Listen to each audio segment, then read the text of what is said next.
Good morning from here in Washington, and welcome to our viewers around the world. I'm Damon Wilson, President and CEO of the National Endowment for Democracy, and we're delighted to welcome you to today's event on women's leadership amid closing civic space in ASEAN. Tomorrow, President Biden will welcome leaders from ASEAN to Washington for the US-ASEAN Special Summit. And this summit comes at a time of dramatic democratic regression in Southeast Asia. So today's event will feature women activists from Burma, Cambodia, the Philippines, and Thailand. We're going to provide an overview of democratic and civic space in their countries and their plans to promote women's political participation amidst this closing space in the region. In light of this week's election results in the Philippines, democratic actors are preparing themselves for a prolonged struggle to promote democratic values and institutions. In Burma, activists and citizens are waging a fight against a genocidal junta. And in the absence of a multi-party democratic system, the Cambodian government continues to suppress opposition voices.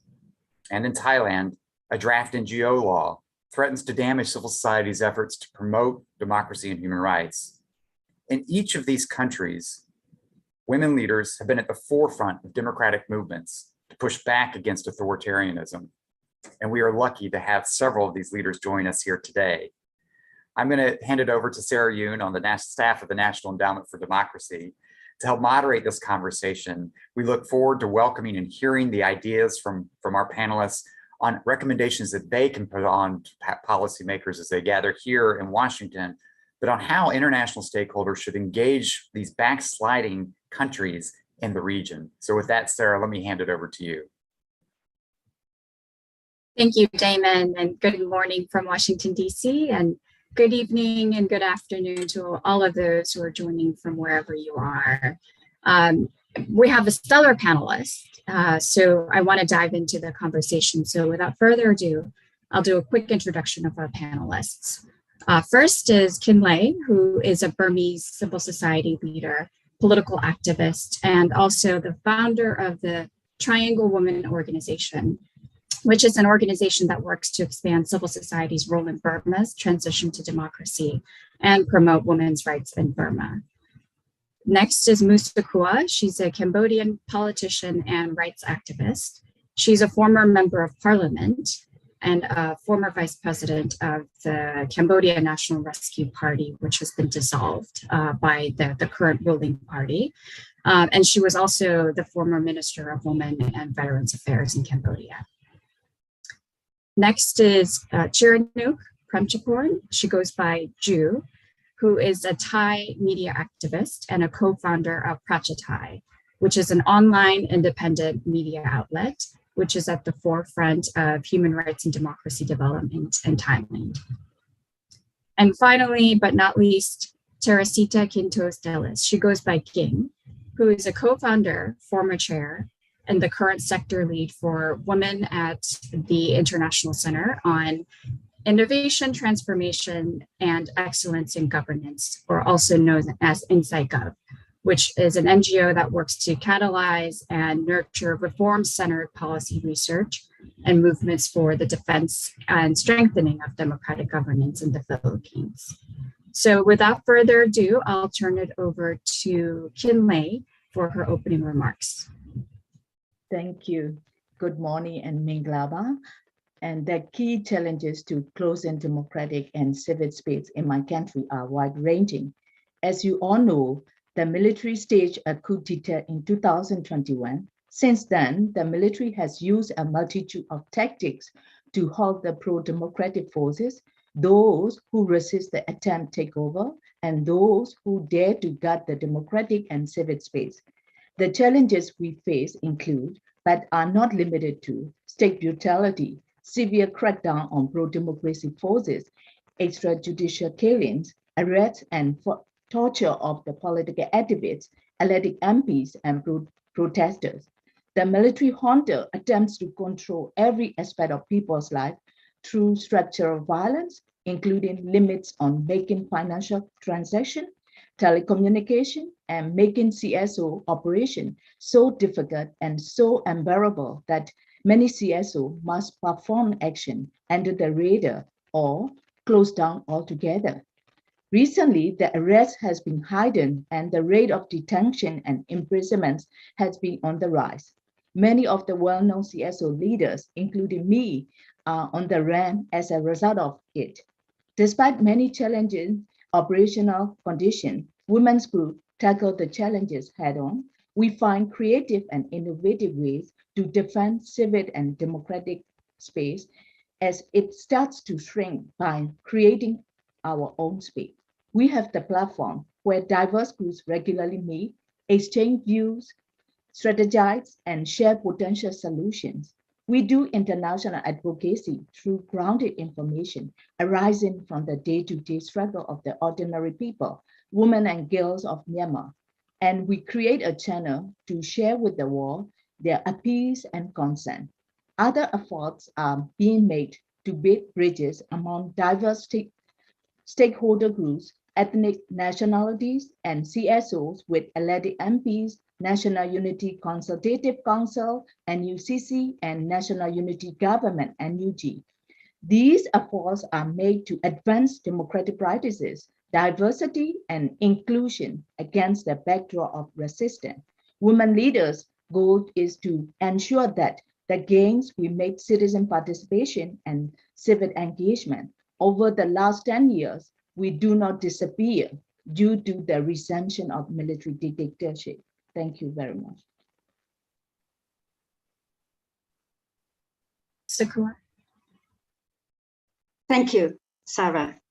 On behalf of the Cambodia, Myanmar diaspora, I wish to thank President Damon Wilson and the National Endowment for Democracy for being with us today, and especially to thank the National Endowment for Democracy for giving us, the women political leaders, women of ASEAN, this platform to talk about our roles, to talk about our fight, to talk about the values that we give to democracy, human rights, the dignity of women, and especially now as the leaders of the 9 ASEAN countries are in Washington, DC, with President Joe Biden to commemorate the 45 years of relations with US and ASEAN.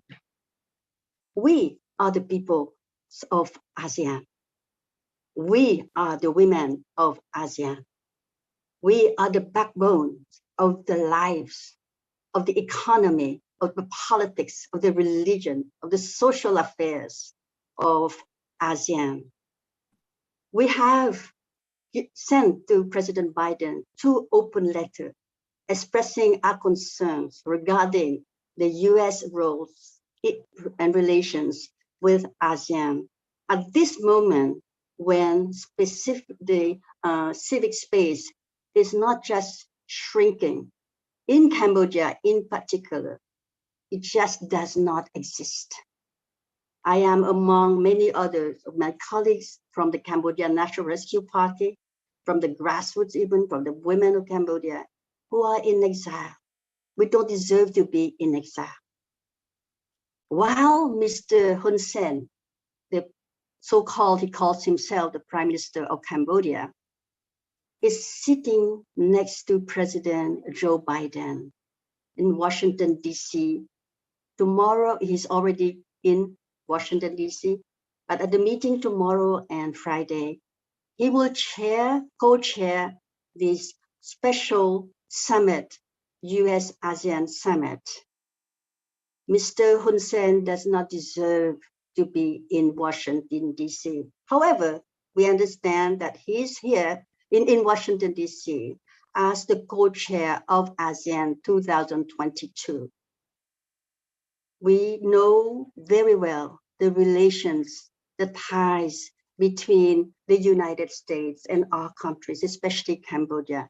The people of Cambodia are very grateful for the people of America and of the world for being with us during the years of genocide.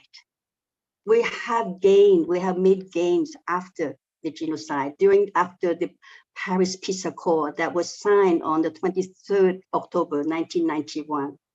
Over 20 years, we had some form of democracy because the women of Cambodia, in the civil society as well as in the business sector, own that space, fight for that space, build that space. However, in 2017, when Mr. Hun Sen knew that if he had led the Cambodian National Rescue Party, the main opposition party, to run with him, to compete with him in the election of 2018, we would have won.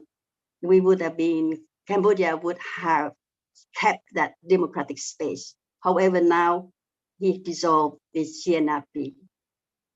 Now, my words for us on behalf of the Cambodia, Myanmar diaspora, as the women of ASEAN, and ASEAN has a population of close to 700 million, one of the biggest economies in the world. We want to say very, very clearly that to the United States, as well as to the international community, do not sign any trade agreements without human rights conditions. Impose that. Do not recognize illegitimate leaders. Do not give them the space to continue and to continue not just destroying the country, the natural resources of the country, the specific the space for democracy, but destroying lives. We can't, as women, we have fought too long. We have fought so hard to keep this space open, not for us, but for a whole community, a whole nation, and for the world. We cannot talk about peace. We cannot, America or any country cannot talk about relations or peace or security without talking about human rights, democracy, and especially giving the grassroots people, the women at the grassroots, the chance to lead in peace and for peace. Thank you, Sakura. Ju, you're next.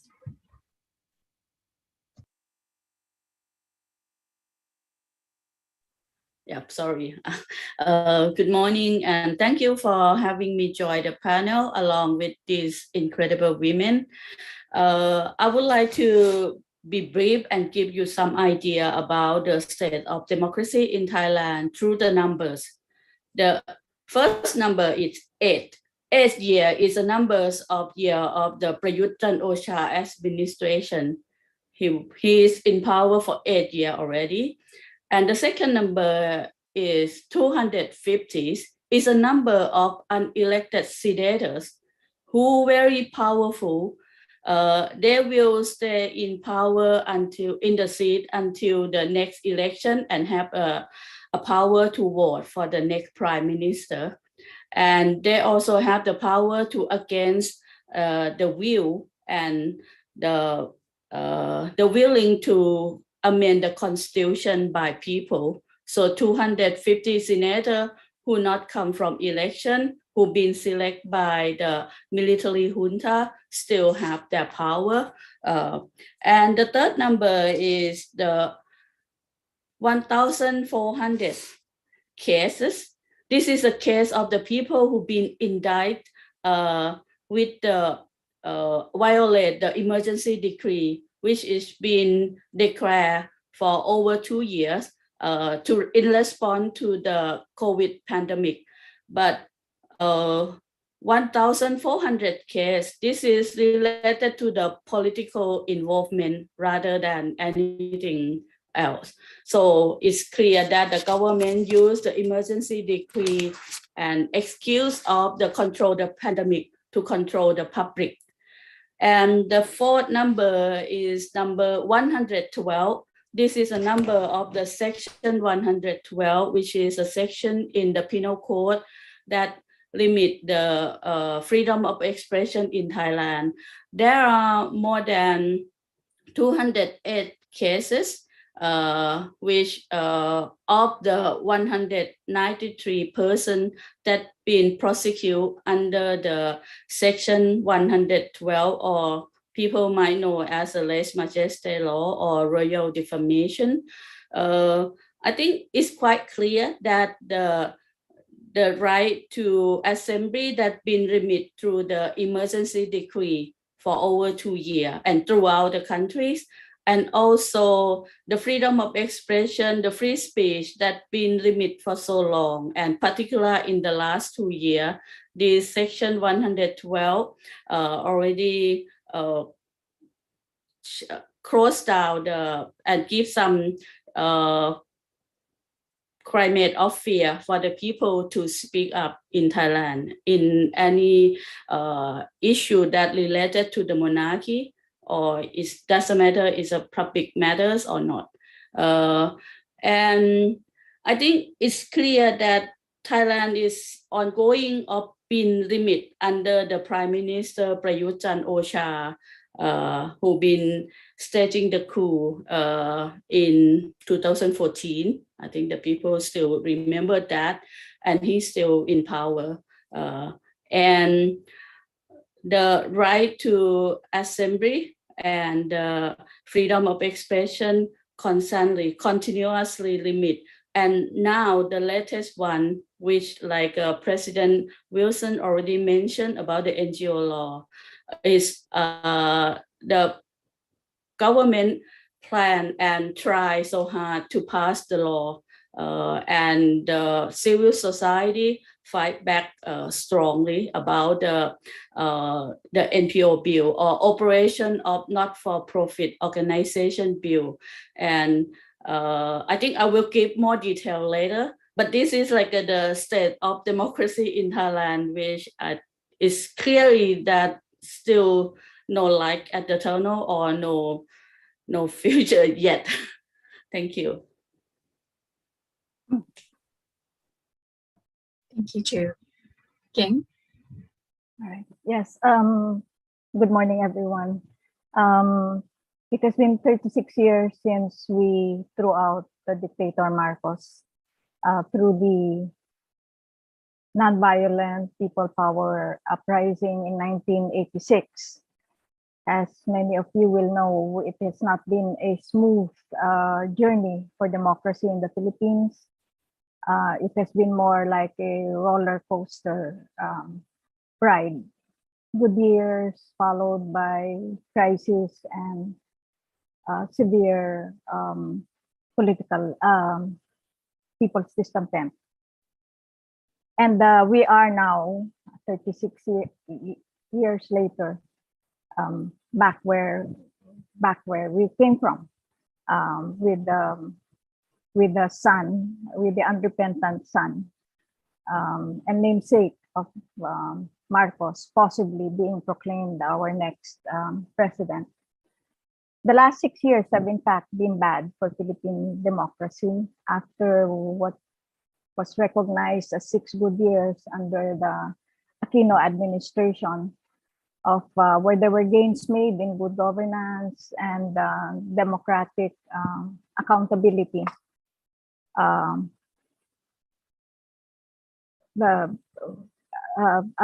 populist president was elected who has become the poster boy of populism in Southeast Asia. What has happened in the Philippines has received headlines in all parts of the world.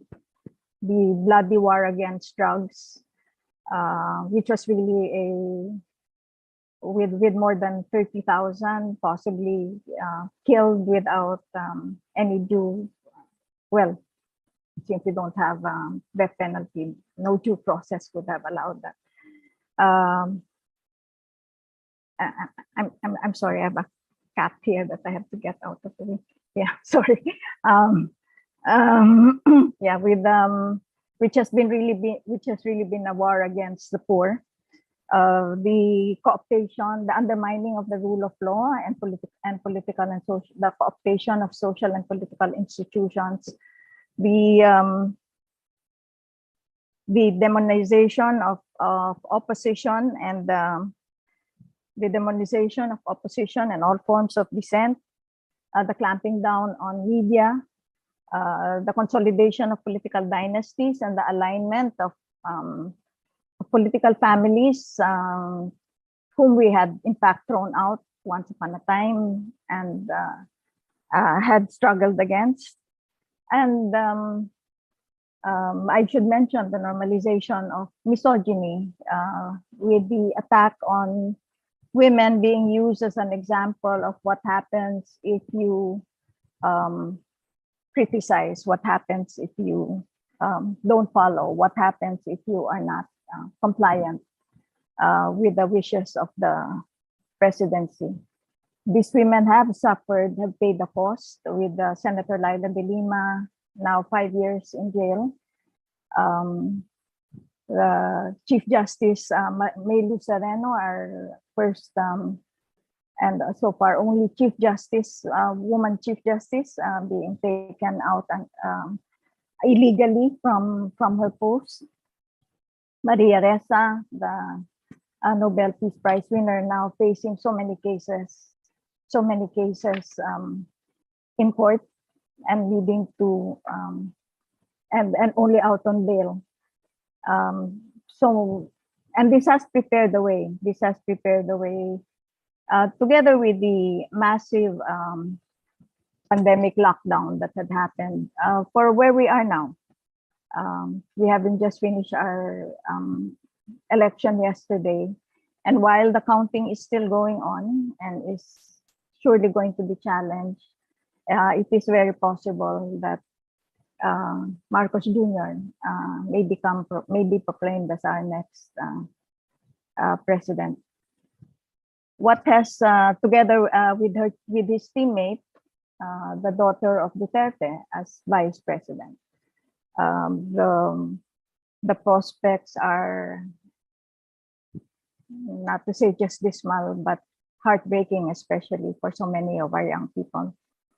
What has the role of women been here? Let me just mention 3 things. Surely of all of the sectors, the organized sectors, constituencies, and formations in the Philippines, it was the women who first got organized, even before the elections in 2016, at the first rape joke of Duterte, when women came together and said this cannot be, and have stood up again and again, both in the streets and social media, to say this cannot be, and standing up against extrajudicial killings and taking care of the victims, the families, the survivors of the bloody war on drugs.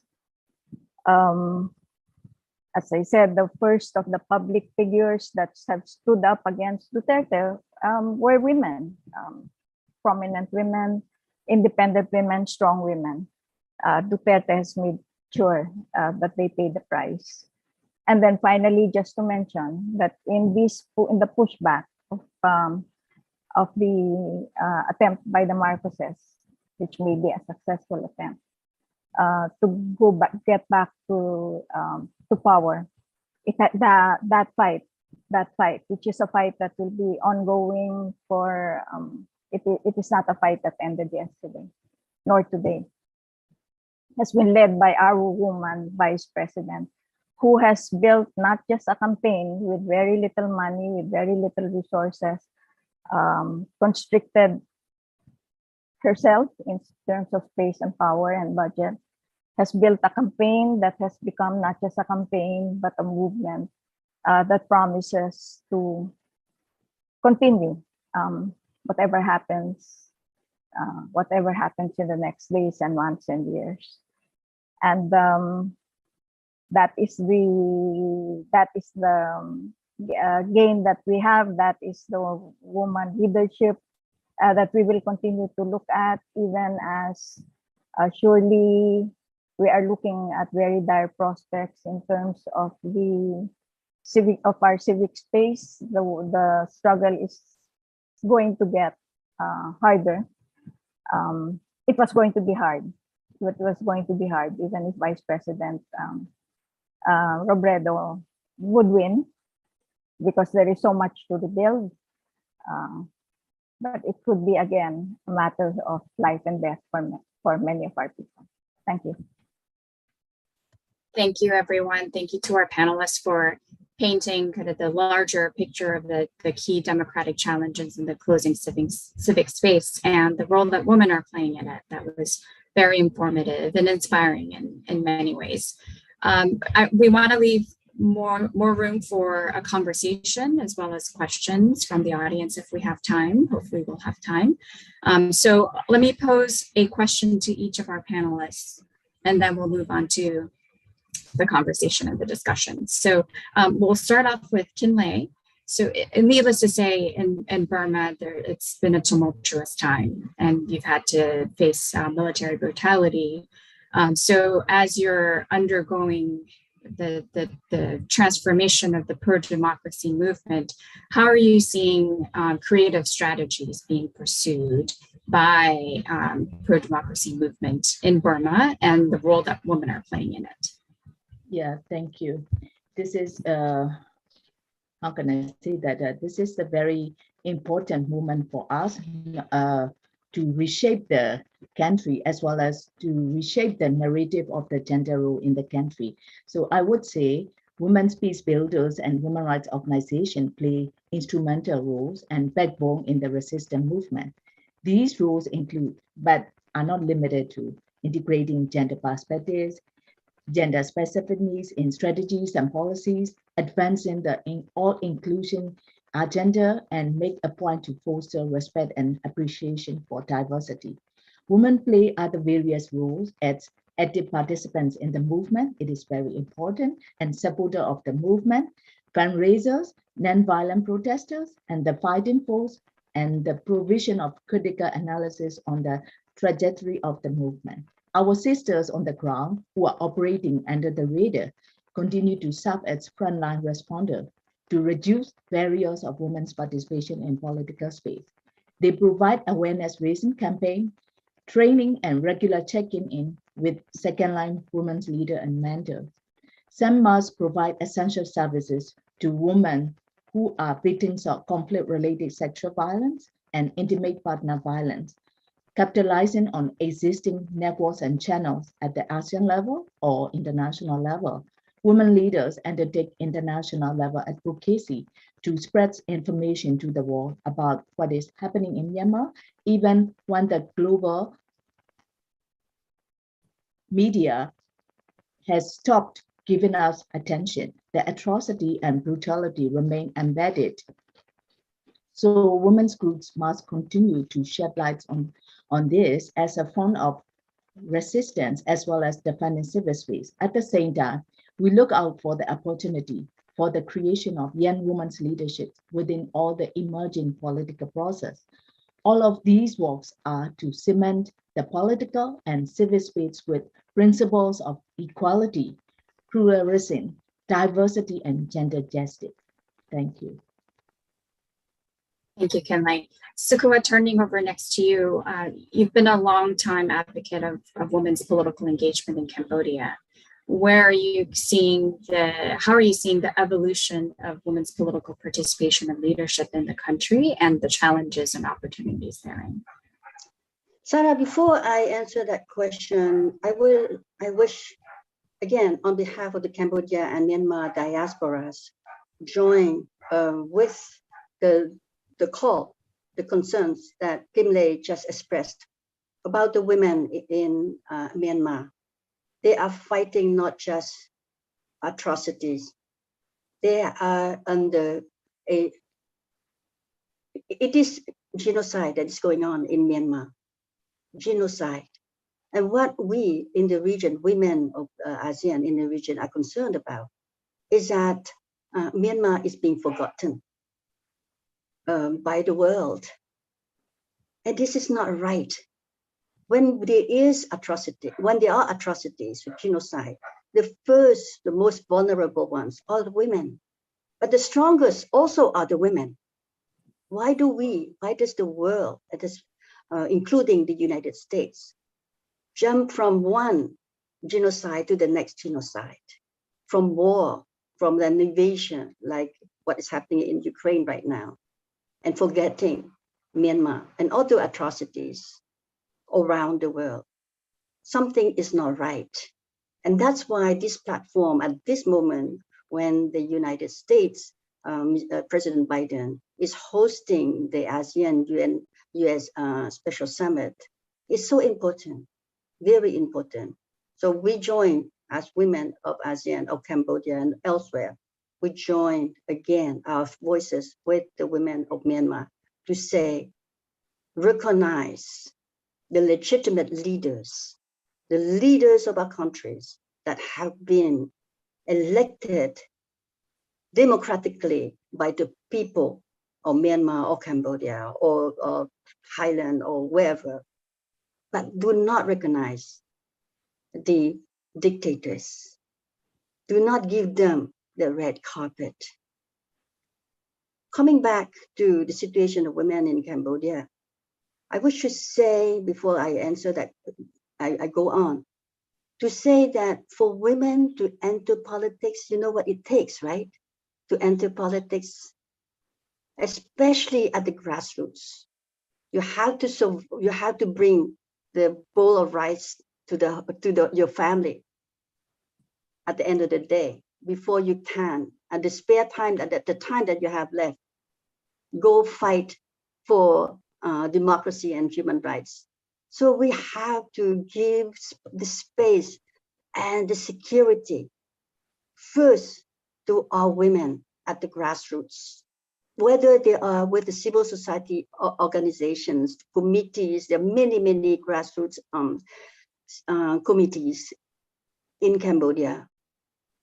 That space has to be safe for them. I acknowledge the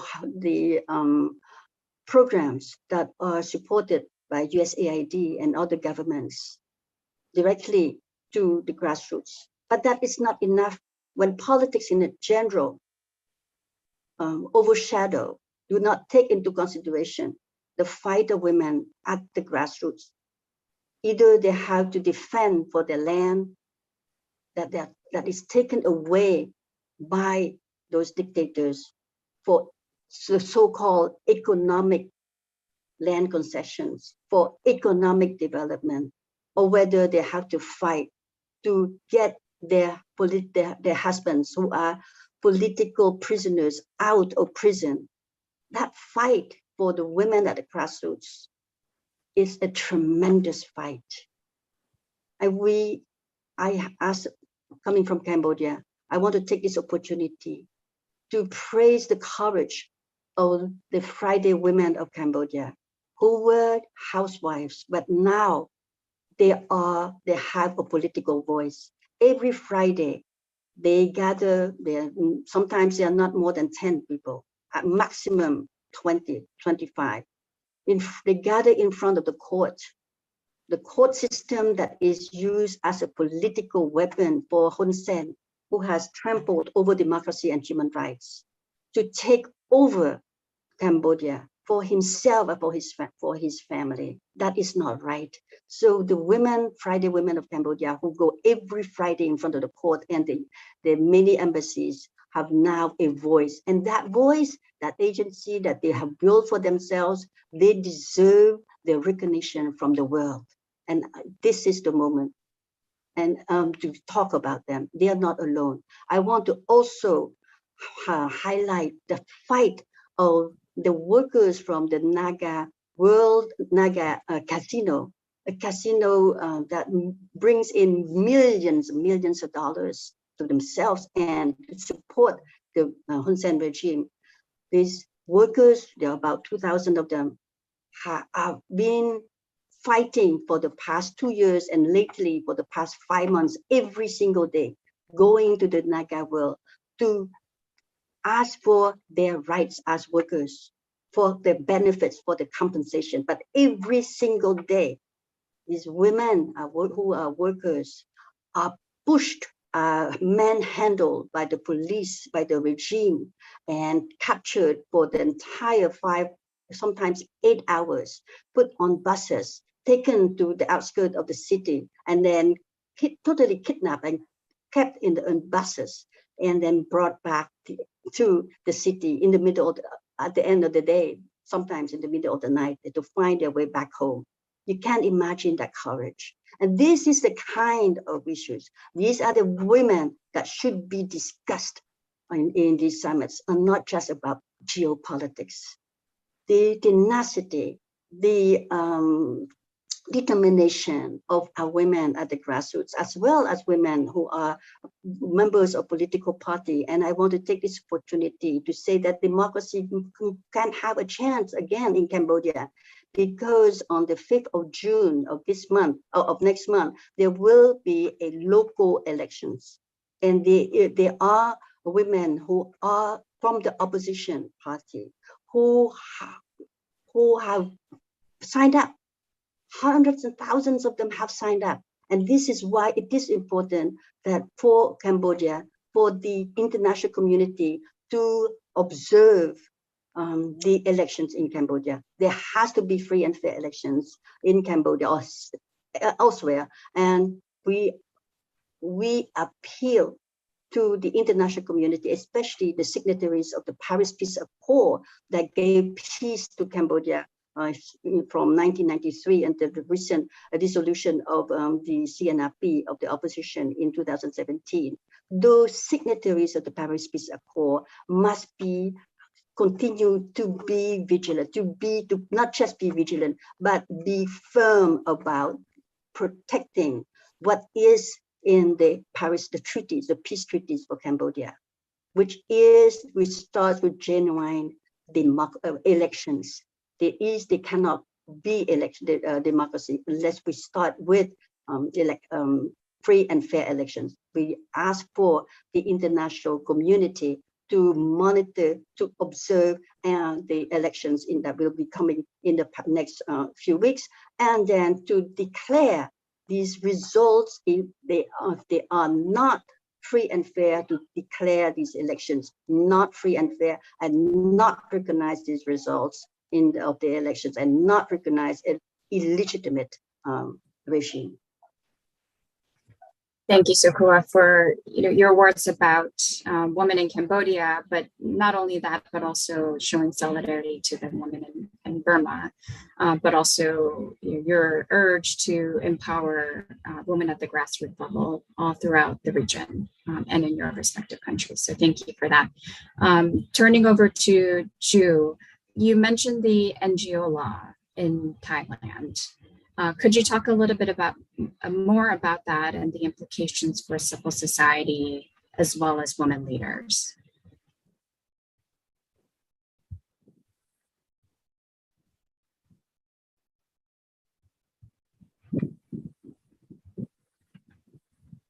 Ju? Yeah, sorry,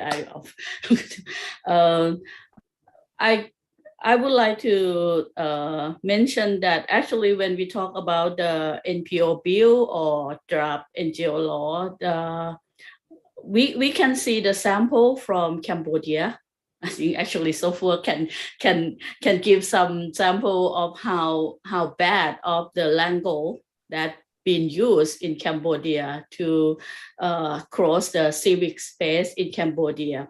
And in Thailand, I think probably the leaders of the ASEAN, they just copy that each other. They probably talk to each other and find a way, what is a good way to suppress and control the people in their own country. So the NGO law, or actually I will call it NPO bill, was initiated by Prime Minister Prayut in February last year, when he ordered the Council of State to draft the law. And the first draft is very, very, very harsh. Try to control. They have the criminalized penalty. They have the criminal penalty and a lot of requests. But the current draft is also not good. Especially, it's clear that they have the section that limit the activity that allow the civil society, or it doesn't matter that you are the establishment, like a registered organization or non-registered organization, you will be controlled. You have to keep the information. So it's allowed the government to surveillance the activity of the civil society. That one thing, and they also keep the very broad and the kinds of the term that very vague, like something that related to the public moral, the thing that related to the public security, anything that related to the international affair that can be limited to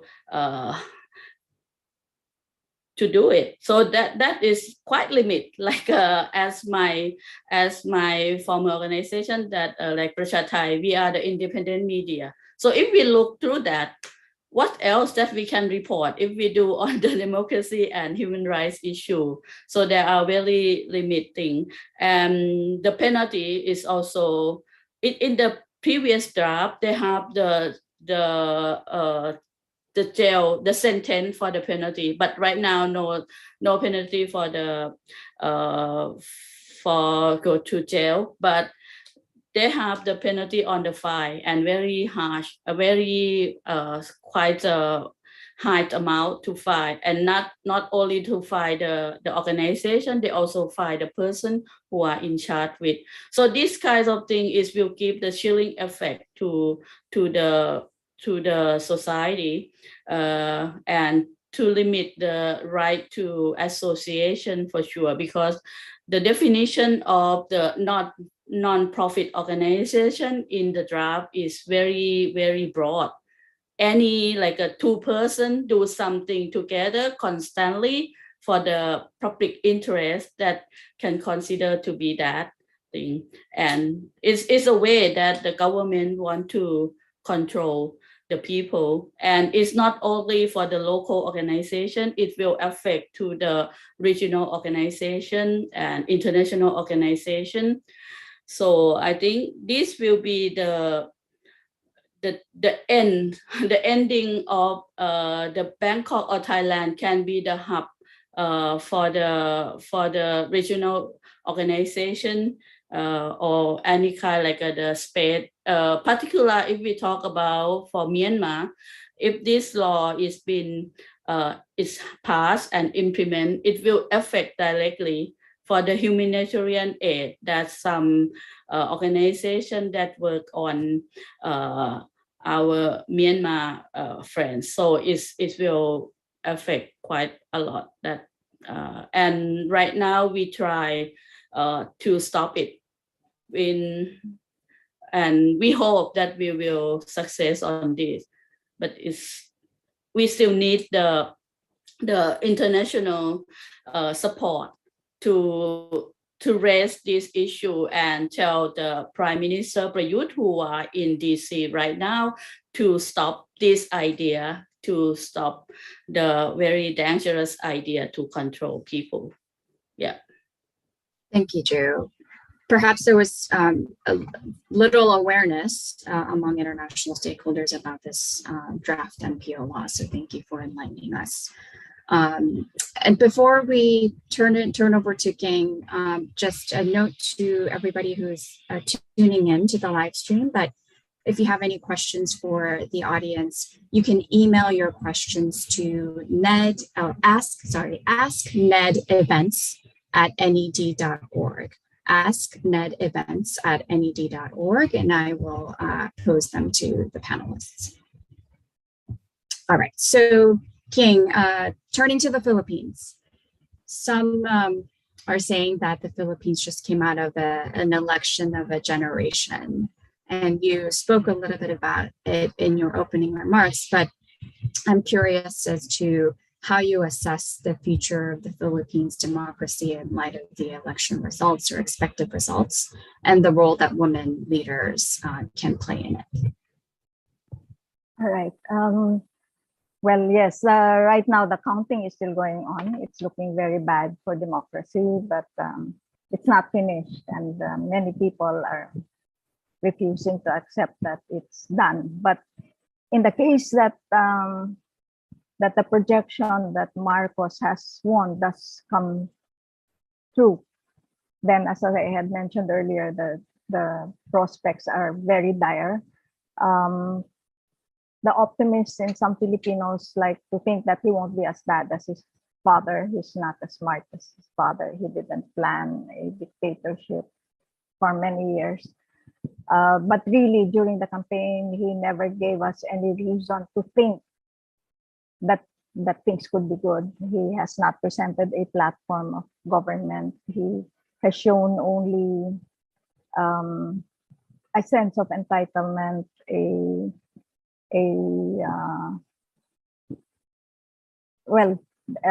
actually a denial of the abuse of his father, saying he didn't know anything about it, which then the having no plan and having not faced people during the campaign, even in debates, he had refused to come, gives us a glimpse of there not being a plan, and that in fact that was to hide incompetence, which is just going to be so hard for us, considering the problems that we face, and that coming out of a pandemic and coming out of economic recession, we will need to overcome.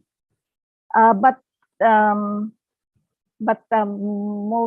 think a very important point is that what this will mean is that what we had hoped for and what we said would be different is that the reckoning that needs to happen, the punishment of wrong, is going to be delayed again. It might not even happen, considering that the plan is probably to stay in power for a long time. That is the motivation that we have seen from him and his family, that it was to get back to power, to vindicate and to save the family name. And so the way to do that is to, well, in fact, change history.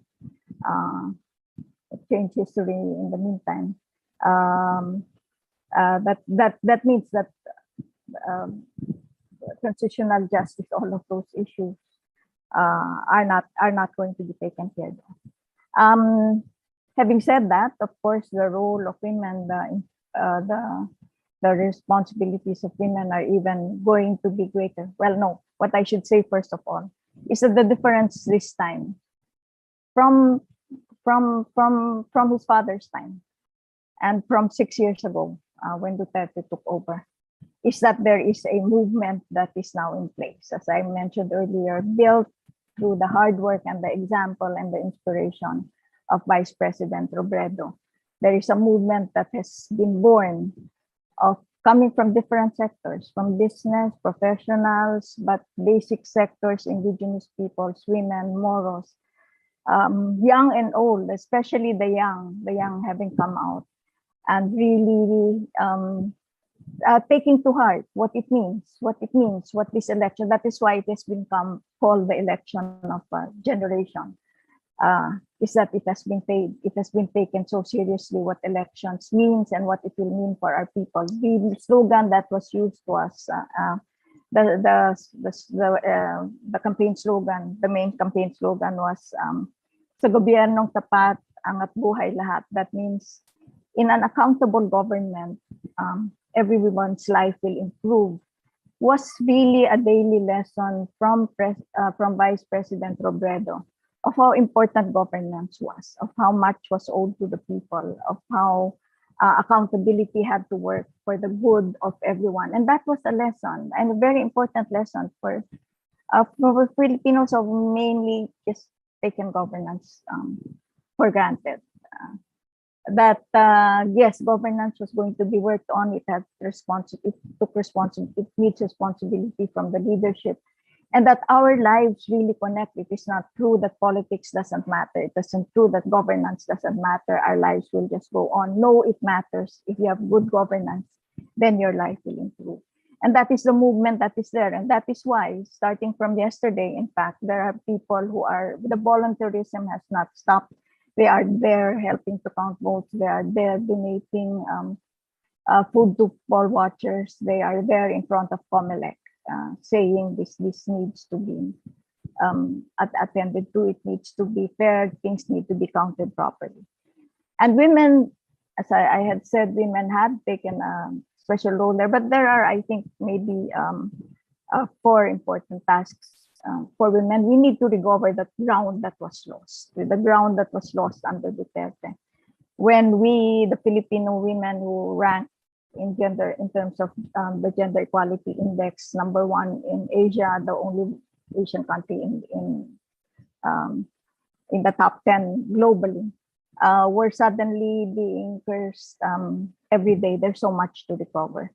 And in the big human rights violations, in the extrajudicial killings in the drug war, in the war in Malawi, it has been women that has suffered most, and that needs to be redressed and paid attention to. Number 2 is we are recovering from COVID, and we need to play a big role in that. We have, in fact, women, in fact, as health workers, as educators, there is so much we have lost there. Our educational and health system almost has broken down. There is so much to recover. We need to rebuild institutions, the institutions that are needed for human rights, for watching over women's rights, because we have all of the laws, but execution now needs to really now be pushed stronger and stronger. We need to help build those institutions, and yes, we need to develop a women's political project, because in fact, while women have been doing well in many fields, even through this worst of times, our political project has not been paid attention to, and we need to do that. We had started, in fact, this election, a women's agenda, build the women's vote, push more women into politics. But yeah, just to say, in terms of the prospects, there is still, I think, the inspiration, the example that has been set by Vice President Robredo is important. It is a lesson that has been so absorbed and imbibed by young people, and that is so important, that public service is a public trust, and that's good. And that this needs to be a community project. She urged people to go out of their comfort zones, go and visit communities, see what the other side, what the other people on the other communities look like, what life looks like there, and what to do to better their lives. That is going to go on. In a way, the way they tried to shut down Vice President Robredo by saying she was weak, she was a woman, got women not just to stand up and say, no, women are strong. It also got men to say, no, women are strong. Our mothers were strong. Our mothers have stood up in times of crisis. And you have now an alignment of women and men saying, no, women are strong. Women can do this. We have proven it, and we will continue to prove it. And it is such one of the really hopeful things, although my heart breaks that they will have to go through this struggle under an administration that will be so bad for democracy. But on the other hand, they do give us the inspiration that the young people have come out. They are claiming their space. They are giving their all, and they are telling us, yes, the future is still there. And these are women and men, young women, young men, and LGBTQIA community. Thank you. Thank you, Ging. So unfortunately, we don't have a whole lot of time for question and answer, but so I'll combine a couple of questions that I'm seeing that I'm seeing come in. So which one is related to what Ging just touched on. But before that, could each of you address the question about what international stakeholders can support and how they can support to elevate women's political participation amid democratic backsliding in the region? And then the second question is, what gives you hope for the future of women's political participation and leadership in ASEAN? And so if each of you can touch upon those two questions, I think we'll be able to close out the event. So maybe we'll go opposite direction and start with Ging first. Just repeat the question again. Sure. Please. So one is, how can international stakeholders best support? And Yes. two is, what's the hope, right? I fully support what has been said. It's important for the international community to not to keep their eyes on countries that are in democratic crisis and in democratic deficit. It's important to be able to give the message to the people that no, we are not forgotten, and that there will be a reckoning. There will be a reckoning. Because I do believe that it's important for the international community to take risks together with the people, not just to try to keep relations good with the state leaders, because really the state leaders are supposed to be there for us, and it's important. And I've always said it's important that they look at where the women are, the women especially in the communities who might not be getting the public space, the public attention that's needed, especially when they are victims, in fact, of the state itself. International community needs to work harder to find out where the women are and how they can be defended. My hope is that, because my hope is, number one, women don't give up. They never have, because we've never given up on our families. We've never given up on our communities. And my hope is on our young people, the way our young people are rising up now and taking on their share and taking on their claim and their role in shaping their future. That's my hope. Thank you, King. Chu? Yeah, I would like to agree with the thing that the King says about we should have hope with the young people. And in Thailand also, even right now, after there are strongly fight in the protests in the last 2 years, and they've been faced with kind of like the numbers of the charge in the legal case. They've been imprisoned, the pre-trial detention, that quite harsh, quite strong for them, but they never give up. So the support from the whole society in the country and also from internationally is very important for them to still believe, keep their belief and their spirit to fight. I would like to raise one of the young women who are continue fighting right now, and she's been detained for 20 days. It's a pre-trial detention.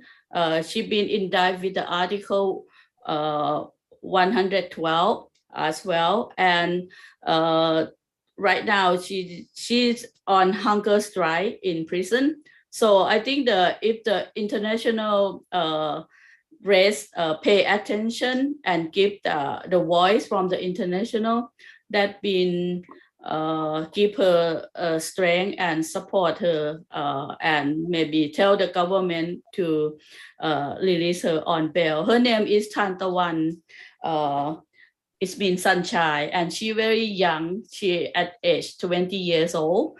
Her activity that put her in trouble, she just asked the simple question about the roles of the monarchy. Just a very basic and simple question, not direct attack to any particular person in the royal family. So I think this is something that I would like to get the support from the international to pay attention in her case and in the young people in general. And in terms of the women involvement in politics, I think in Thailand it's clear that in the young women who participate in the political protest or political event, there are numbers of the women, quite a lot of number. And these women also address the issue of genders inequality. They also address the issue of the LGBTIQ movement, which never happened before in the democracy movement in the past. I think it's very important to give them support. And this is, I think if the international community can do, it will be great. Thank you. Thank you, Chu. Sakura. I want to go back to the title of this session, which is the role of the political leadership of women in ASEAN amid closing civic space. Now, who is closing this civic space? Not the people, not the women, not the people of ASEAN. We're talking about ASEAN, right? Those who are closing the specific civic space are right now at the table, in the all international table. They are there. Those are the ones who are closing the civic space. And they claim that they represent us.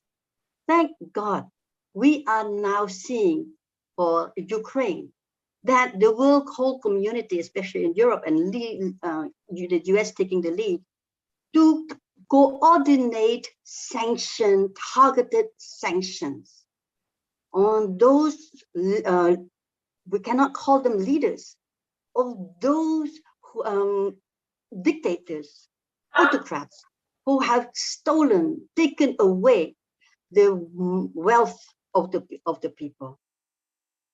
Targeted sanctions, coordinated sanctions in the region of ASEAN is a must, especially for Myanmar and Cambodia. We know where these people, Hun Sen has his money and where his family has the money, same as Min Aung Hlaing and other of his tycoons and his armies, high-ranking officials' armies.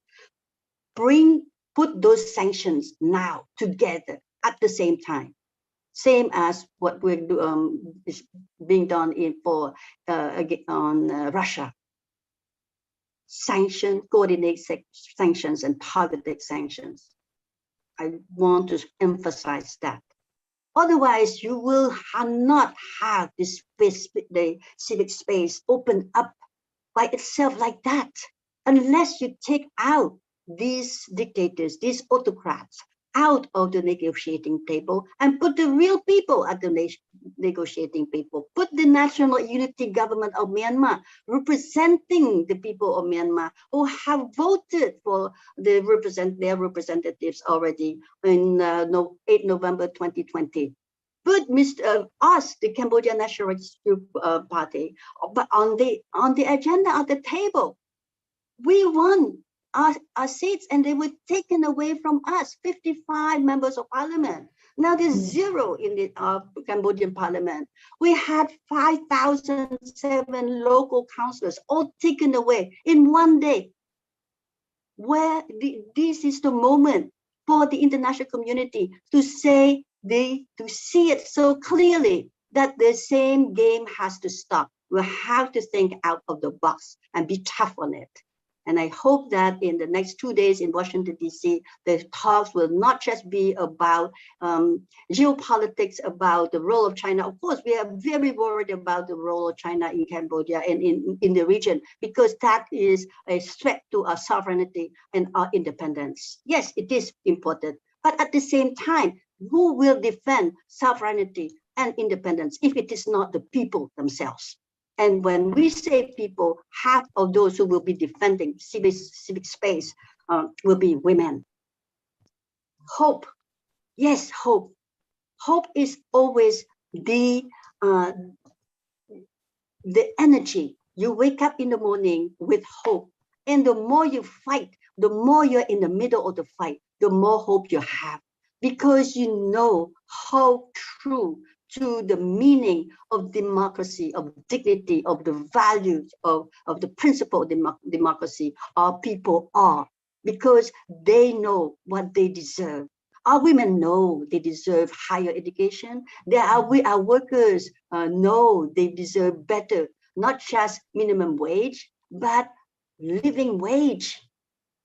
You know that they don't have to end up as illegal migrant workers, put in jail and deported and kicked and put in prison and have no representation when the ASEAN is taking advantage of the migrant workers. The region is in trouble. ASEAN is in trouble. That's why it is so important for ASEAN to forget about the non-interference principle. There is nothing more important than human rights and democracy. Those are international laws and treaties that ASEAN has to respect. And I will end, not just for the webinar, but not for the fight, to say that we as in exile, we are safe to talk about what we want, what the inspiration of our people, the hope of our people. We refuse to let the hope of our people be broken. However, from exile, we are not even, just not in exile, you know, for our case, for Cambodia, we are not able to go back home. That is something that the international community has to know, that the tyrants, these dictators are learning from each other to keep those opposition leaders out of Cambodia or Myanmar. Myanmar does not need another election. Don't give Min Aung Hlaing another chance to have elections. Forget about that. Cambodia needs a free and fair elections. As for the Philippines, we are inspired by the grassroots movement of Vice President Robredo. The pink color shines everywhere. As for Thailand and for our sisters in Vietnam, in Laos, we must speak together and keep up that hope. It's a regional hope to join with the hope of women in the world, the hope of women in Ukraine and everywhere in the world. I thank you.